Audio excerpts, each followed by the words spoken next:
ভাঙছে নদীর তীর, বিলীন হচ্ছে ফসলি জমি।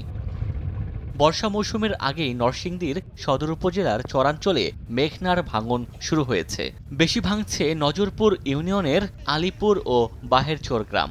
স্থানীয়রা বলছেন, বছর জুড়ে ধীরগতিতে ভাঙন থাকলেও সম্প্রতি তীব্র হয়েছে।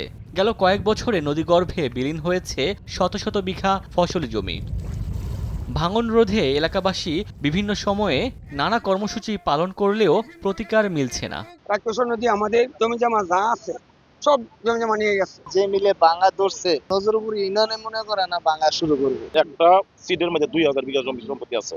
এখন সব মিলে মনে হয় 500 বিঘা সম্পত্তি হয় কিনা সন্দেহ। মাথা পর্যন্ত একটা বান্ধে এখন মানুষ এই দেশে থাকতে পারবো না, থাকার কোনো অবস্থা নাই। পানি উন্নয়ন বোর্ড বলছে, সরেজমিন পরিদর্শন করে ভাঙন কবলিত এলাকায় বাঁধ নির্মাণের প্রস্তাব মন্ত্রণালয়ে পাঠানো হয়েছে। লাইফবয় কিনে কল দাও টোল ফ্রি নম্বরে আর এক নিঃশ্বাসে গোল বলে জিতে নাও ফিফা বিশ্বকাপ 2026 এর এক্সক্লুসিভ পুরস্কার। আর এ বিষয়ে শিগগিরই ব্যবস্থা নেওয়ার আশ্বাস জেলা প্রশাসকের। কাজগুলো করতে তো আমাদের বেশ কিছু প্রসিডিউরাল ইস্যু থাকে, আমরা ব্যবস্থা নিচ্ছি ধীরে ধীরে প্রক্রিয়াগতভাবে যত তাড়াতাড়ি সম্ভব আমরা এ ব্যাপারে ব্যবস্থা নিব। সামগ্রিক চিত্র উপস্থাপন করে আমরা পানি সম্পদ মন্ত্রণালয়ে যেগুলি তাদের দিয়ে সেখানে আমরা পাঠিয়েছি এবং আশা করছি এই বিষয়ে আমরা একটি আসল সমাধান বের করতে পারব।